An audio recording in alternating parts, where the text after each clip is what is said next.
It was one of those early summer afternoons that blurred the line between warm and suffocating, the kind where the air clings to your skin and even the chirping birds sound too lazy to bother.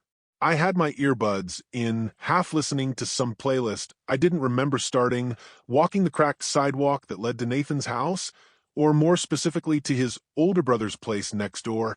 Nathan had been gone all summer, off at some robotics internship in Chicago. We'd FaceTimed once or twice, but he was so absorbed in his new world of blueprints and grant-funded coffee machines that I'd stopped bothering. Still, his older brother, Dean, had texted me a few days back. "Hey, fence in the back is falling apart. Need another set of hands. You free?" I stared at the message longer than I should have. Not because of the request. Dean was always the handyman type, covered in sawdust, the kind of guy who knew how to hold a drill and look hot doing it. But it was the tone of the message. No emojis. No, how are you? Just blunt, direct, like a command. Like I owed him. And maybe I did.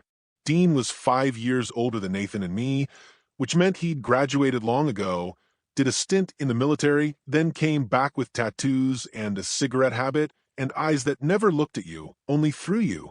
He was always intense, always hovering around the edges of our friend group like a shadow.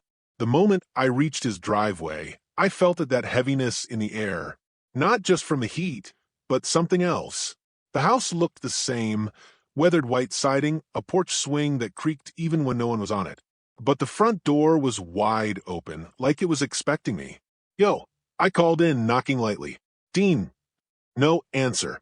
Just the hum of an old ceiling fan, somewhere deep inside, and the distant sound of what I thought might be a shower running. Or maybe it was the pipes. I hesitated at the threshold. There's something about stepping into a house when no one greets you. It feels like trespassing. The screen door groaned as I pushed it open and stepped inside. The place smelled like cedar, sweat, and something faintly metallic. I called out again, louder this time. Still nothing. I was about to leave when I heard it, a soft click, like a door shutting upstairs. My heart stuttered. I wasn't sure why, but suddenly I didn't want to be alone in that house. Then he appeared at the top of the staircase, shirtless, towel around his waist, tattoo peeking from his hip. Dean. He didn't flinch when he saw me, just ran a hand through his damp hair and muttered, "You're early." I swallowed hard. "You left the door open." "Yeah," he said, eyes narrowing. "Maybe I wanted you to come in." The air between us tightened. Something unsaid passed between our glances, something I'd never admit out loud, something Nathan could never know. And just like that, he turned and walked back down the hallway, leaving the towel a little too loose, the door a little too open, and me standing there wondering, what exactly had I walked into? I followed him outside a few minutes later. By then he'd changed, jeans, boots, no shirt. The summer heat had turned the air syrupy, thick with the smell of cut grass, and something else, something faintly musky that seemed to cling to him, earthy and sharp. Dean was already at the back of the house, crouched near the fence with a power drill in one hand and a beer in the other. The wooden panels looked worse up close, warped and cracked, like they'd been weathered by years of storms and neglect. A few were missing entirely, creating jagged gaps where the neighbors' overgrown bushes poked through like intruding fingers. "You ever use a drill?" he asked without looking up. "I've held one," I offered. He smirked, one side of his mouth lifting, just enough to show the smallest dimple. "You'll learn." The rhythm of the day began to settle. I held the panels steady while he secured them. We worked in silence, mostly punctuated by short grunts, the whir of the drill, the occasional curse when he stripped a screw. Sweat gathered on his skin in small, glistening beads.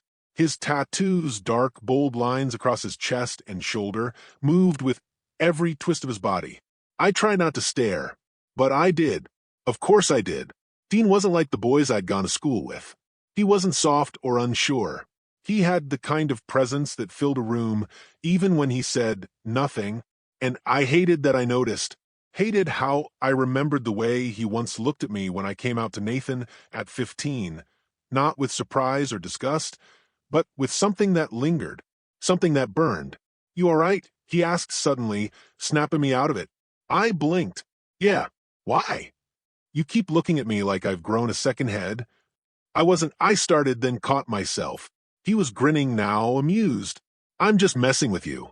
He passed me a fresh board. You still talk to my brother? Sometimes, I said. He's busy. Dean nodded slowly, screwing in another panel. He doesn't know you're here, does he? The way he said it, calm, casual, but with a hint of something else, sent a flicker of heat through me. No, I admitted, you didn't exactly ask me to tell him.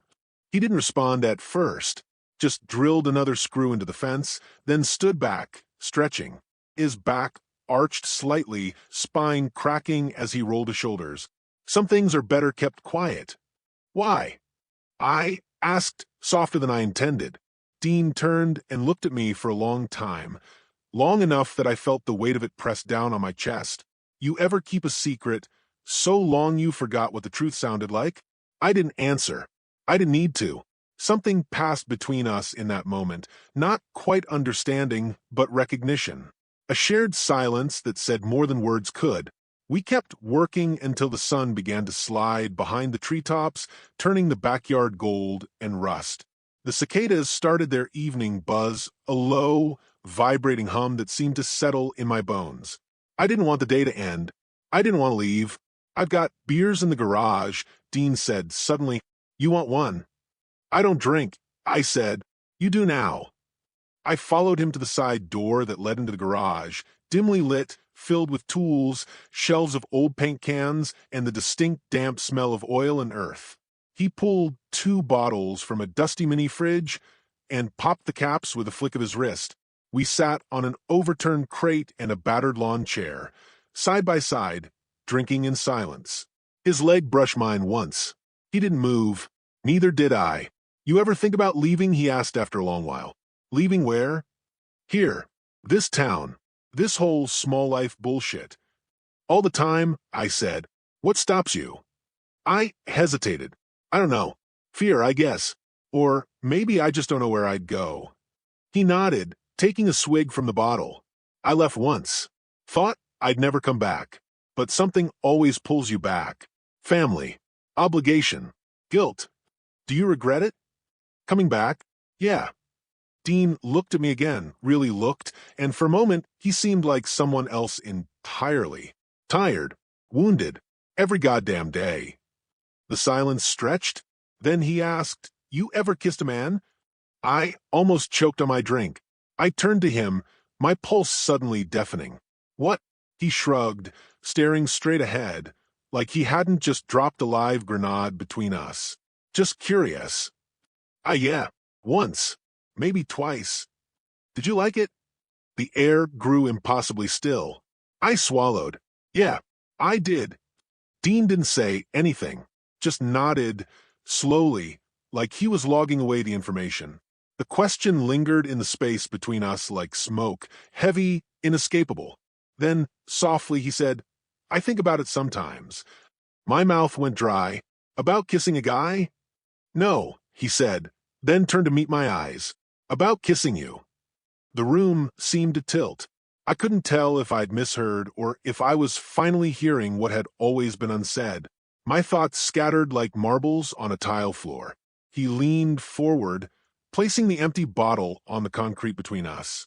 I'm not playing games, he said. I don't do that shit. I didn't think you were. You're Nathan's best friend. You're off limits.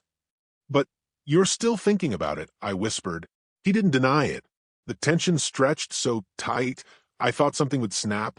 Instead, he stood abruptly and walked toward the back wall, facing the shelves like they might give him answers. Forget I said anything. I can't, I said before I could stop myself. Dean turned his head just slightly. Then maybe you shouldn't come back. Do you want me to come back? His jaw tightened. I don't know what I want. That was a lie. I could see it on his face, feel it in the tremble of his fingers as he gripped the edge of the workbench. There was something breaking loose inside him, something he'd kept buried for years. Then, as if on cue, there was a noise. A soft knock, coming from the front of the house. Dean froze. I stood. Who is that? He shook his head. I wasn't expecting anyone. Another knock. Louder this time. Dean crossed the garage in 3 long strides, opening the side door, just enough to peek around the corner. "Shit," he muttered. "It's my mom." "Your mom?" "She checks on me. Thinks I'm still 15. I felt panic rise in my chest. "She can't see me here." "I know." He looked around, then motioned toward the back. "Go out through the fence. I'll text you." I hesitated. "Dean." "Go," he said sharply. "Please." There was something in his voice I hadn't heard before, fear. I slipped through the loose fence panel and ducked into the overgrown alley behind the yard, heart pounding, face burning. As I walked away, I heard her voice faint and cheerful. Heard Dean's responses calm, neutral, like nothing had happened, like he hadn't just told me something that could tear everything apart. I didn't stop walking until I turned the corner, out of sight, out of breath. The sky was darkening fast now, but I couldn't stop wondering, what would have happened if she hadn't knocked? Dean didn't text that night, or the next day. I stared at my phone more times than I'd admit, even drafted a message I never sent. Did you mean it? Are we pretending it didn't happen? Was I just imagining it? None of them felt right. Every word I wanted to say sounded too desperate, too exposing. By the third day, I couldn't take the silence anymore. So I went back. His truck was parked out front, keys still in the ignition. The front door was ajar again. Not wide this time, but enough to say, "I see you. I'm not locking you out." I didn't knock. The house was darker than before, the shades half drawn, TV off. It felt like it was holding its breath. I heard faint sounds from upstairs, the creak of floorboards, the muted thud of something being dropped. I followed it. Dean's bedroom was at the end of the hall. The door was cracked open, just enough to glimpse him, sitting on the edge of his bed, elbows on his knees, shirtless again.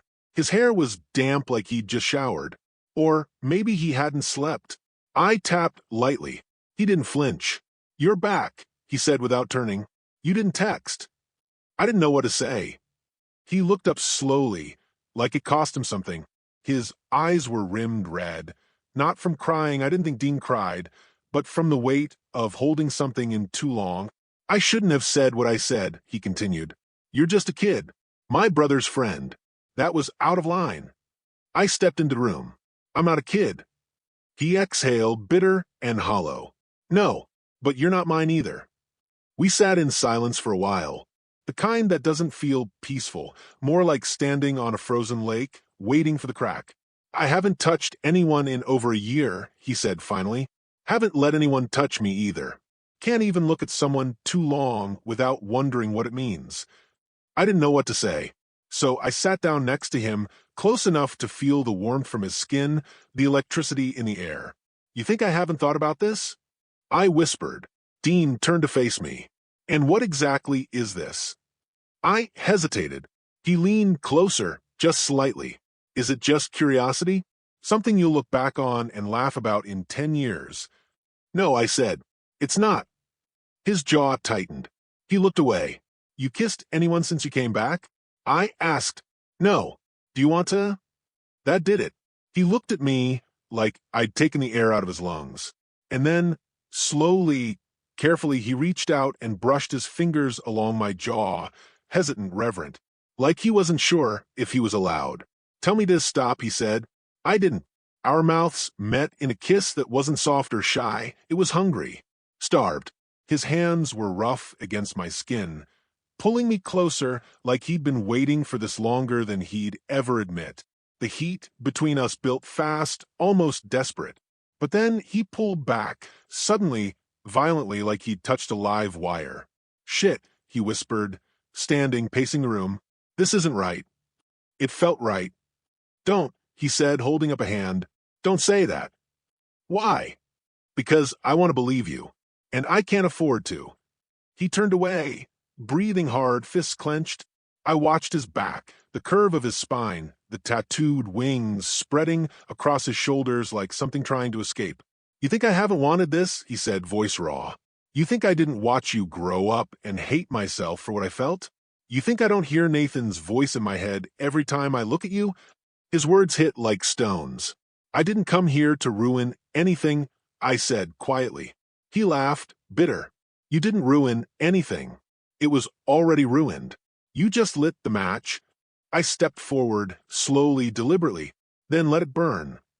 He froze.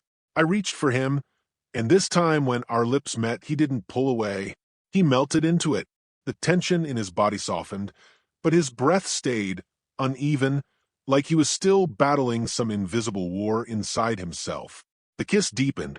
I felt the scrape of stubble, the tremble in his hands, the slight hitch in his breath when I touched his chest.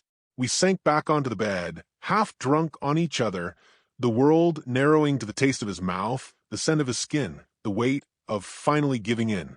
But just as my hand traced the edge of his waistband, he flinched and pulled away. No, he whispered, eyes wide. Not like this. Why not? Because I don't want you to hate me after. I wouldn't. You don't know that. He stood again, pacing. I need to think. I need space. The moment fractured. The warmth between us turned cold. Do you regret it? I asked. He didn't answer. I need know, I said, voice shaking. Because if you're going to pretend it didn't happen, then I can't. I don't regret you, he cut in. I regret everything around you. And somehow that hurt worse. I stood, grabbing my bag, suddenly aware of how naked the room felt, how exposed I felt. Then I'll go, I said. Dean turned, eyes full of panic. Don't. But I was already at the door. I looked back, once his chest rising and falling fast, his eyes burning with something that looked too much like fear to be love. Then I stepped into the hall, heart splintering. Down the stairs, through the silent kitchen, out the door that had once been left open for me. It was shut now, and behind me, I could almost hear it, the sound of something breaking that couldn't be put back together. The next morning, I woke to a message I almost didn't open. Are you okay? Can we talk? It was from Dean, sent at 4:12 a.m. I stared at it for a long time, not because I didn't know how to respond, but because it hurt to see him suddenly gentle, like he was checking for bruises he couldn't see. I didn't reply, not right away. Instead, I spent the day walking aimlessly around town, past the gas station where we used to buy slushies, past Nathan's old house with the cracked steps, past the football field where we used to lie in the bleachers and dream about escaping this place. Everything felt smaller now, less like home and more like a map of things I'd outgrown. By sunset, I found myself back on Dean Street. His truck was gone. The porch light was on. I don't know why I let myself inside. The door wasn't locked. It never was, not really. The place was dark except for the warm spill of lamplight coming from the living room. And there, on the coffee table, sat the photo. It must have fallen out of a box or been left out by mistake. A faded print, edges curled, colors sun-bleached. Dean in the center, Nathan to his left. Me, on the right, younger, awkward, half-smiling in the way kids do when they're not sure how to exist in their own skin. Dean was holding me in a side hug, both of us flushed from the sun, dirt smudged on our legs from whatever dumb game we'd been playing in the yard. I remembered that day. I remembered it too well, because that was the first time he'd touched me like it meant something. Just a hand resting on my back. Just a glance that lingered a beat too long. But I'd felt it. I'd buried it deep. And now it felt like a confession. I set the photo back down just as the door creaked behind me. Dean stepped in, his eyes adjusting quickly to the low light. His gaze found me. Then the photo. He froze. I didn't mean to go through your stuff, I said quietly. You didn't. He walked slowly toward me, hands in his jacket pockets. I left it out on purpose. I looked at him. I needed you to see it, he said. Why? Because I've been lying to myself for years. And last night, when you touched me, it was the first time I didn't want to lie anymore. Silence stretched, but it wasn't the safe kind. Then why did you pull away? I asked. Dean sat on the edge of the armchair, elbows on his knees, staring at the rug like it had answers. Because I've spent too much time building this version of myself that doesn't include you. And the second I let it crack, everything I've used to survive comes undone. You think loving me is a threat to who you are? No, he said, looking up. I think it's the only honest thing I've ever felt. And that scares the hell out of me. I sat beside him on the floor, close, but not touching. He reached out, like he might take my hand, but stopped an inch away. His fingers hovered, trembling slightly. That space, so small, so charged, felt like the loudest thing in the room. I don't know how to do this, he whispered. Not with you. Not when it matters. You don't have to know, I said. You just have to try. I don't want to hurt you. Then don't. His hand closed the distance, and for a moment it felt like something shifted, like maybe, just maybe, the ground beneath us could hold. Then the knock came. Not loud, not urgent, but insistent. Dean's body stiffened. He looked toward the door, then back at me. I'm not expecting anyone, he said, echoing the last time. I rose slowly, nerves twisting. He opened the door, and in the dim light stood Nathan. His expression shifted when he saw me. Surprise, then confusion, then something colder, something calculating. Didn't expect to see you here, he said. Neither of us answered. Dean stood there, caught in the doorway, between us like some guilty middle ground. Nathan's eyes moved from me to his brother, to our closeness, the tension we hadn't had time to hide. He knew. He didn't say it. He didn't have to. The silence was a verdict. Got a minute, Dean? Nathan asked, his voice deceptively casual. Dean hesitated, then stepped outside and closed the door behind him. I stood in the hallway, staring at the photo on the table, wondering how much Nathan had heard, wondering what Dean would say, wondering if any of this could survive the next 5 minutes, wondering if we had already lost something we hadn't even fully claimed. I didn't hear what they said. The door muffled everything, just low murmurs, sharp pauses, and one sudden sound like something being kicked or punched. Or maybe I imagined it. Maybe I wanted it to be more violent than it was, just so it would make sense. Just so I'd know which one of us bled first. When Dean came back in, his face was blank in that terrifying way that says everything is wrong, but he's not ready to speak it aloud. I stood there in the hallway, waiting, his mouth opened slightly, like he might try to explain, but then he shook his head and walked past me. Not toward me, past me. Dean, I called after him. He didn't stop. He went straight to the kitchen and opened the fridge, like he needed something cold in his hands, like it could ground him. He grabbed a beer, twisted the cap off with more force than necessary, and drank half of it before even looking at me. He knows, I said. Dean exhaled through his nose. Nodded once. What did he say? That I was playing with fire. That he always knew I had issues. That he just didn't think I'd be dumb enough to drag you into them. My jaw clenched. So I'm a symptom now? I told him he didn't get to define this. And what is this, Dean? Because if you can't say it to him, what makes you think you can say it to me? He looked at me then, tired, eyes glassy. I told him I care about you, he said. The words hung in the air like smoke, thick, bitter, impossible to hold. Is that all it is? I asked. Care. Dean didn't answer. His silence was louder than anything he could have said.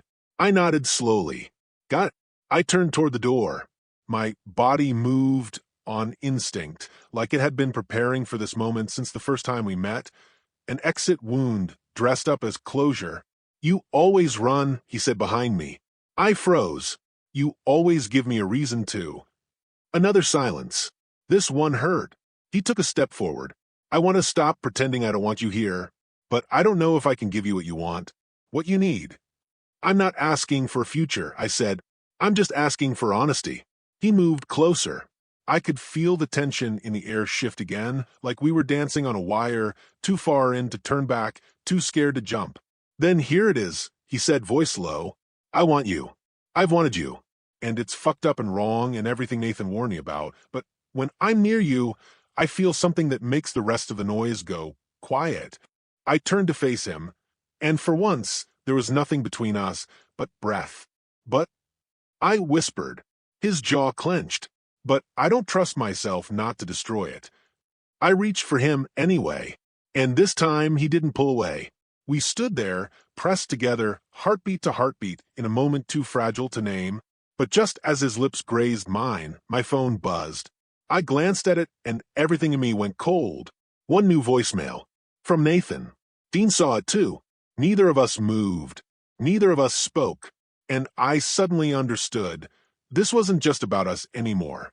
Whatever we'd started, it was already unraveling, tied to too many years, too many secrets, too many people who would never understand how something this broken could feel like the only thing real. I looked at Dean. He looked at me. And in that silent, suspended moment, I wondered, had we already gone too far? Or not far enough? He thought it would have been sold by now. But no, the same cracked driveway, the same wind chime on the porch that never caught wind, the same faded bumper sticker on Dean's old truck, live fast, die young. I used to think it was ironic. Now it felt like a curse. Dean opened the door before I knocked. Still punctual, he said, like no time had passed. You still own tools? I shot back, forcing a smile. He smirked, just barely, then nodded toward the side gate. It's the back fence. Storm took out a panel. Thought you could help hold while I drill. I'm not good with tools. You're good with your hands, he said too quickly. We both froze for a second. Dean cleared his throat. Looked away. Let's just get it done. We worked mostly in silence. Sawdust in the air. Sweat clinging to my lower back. Dean's shirt was half soaked by the time he finished the first panel, and I had to keep forcing my eyes elsewhere. To the fence, the ground, the goddamn clouds. I caught him looking once. Just once. When I bent down to pick up a fallen screw. And that look, it wasn't accidental. It wasn't brotherly. My heart kicked so hard I had to pretend I dropped something just to buy a few seconds. I told myself I was imagining it. Dean wasn't like that. Dean couldn't be like that, right? But then he offered me a beer when we were done. Not a soda. Not water. A beer. Like I wasn't his dead brother's childhood friend anymore. Like I was just a guy. A guy who could sit on a back porch with him in the dying light, legs stretched out, mouths dry from silence. So, he said finally, staring out at the fence line, "You dating anyone now?" The question hit me like a trap. Loaded. Careful. No, I answered. Not really. He nodded. Took a sip. His jaw clenched like he wanted to say something more. I watched his fingers tighten around the neck of the bottle. His voice dropped, barely a whisper. You ever think some things only make sense when it's too late to take them back? I didn't know how to answer that. And before I could, a loud crash came from inside the house. Glass breaking. Dean froze. And I realized something wasn't right. Someone else was here. Or had never left. And I wasn't sure which answer scared me more.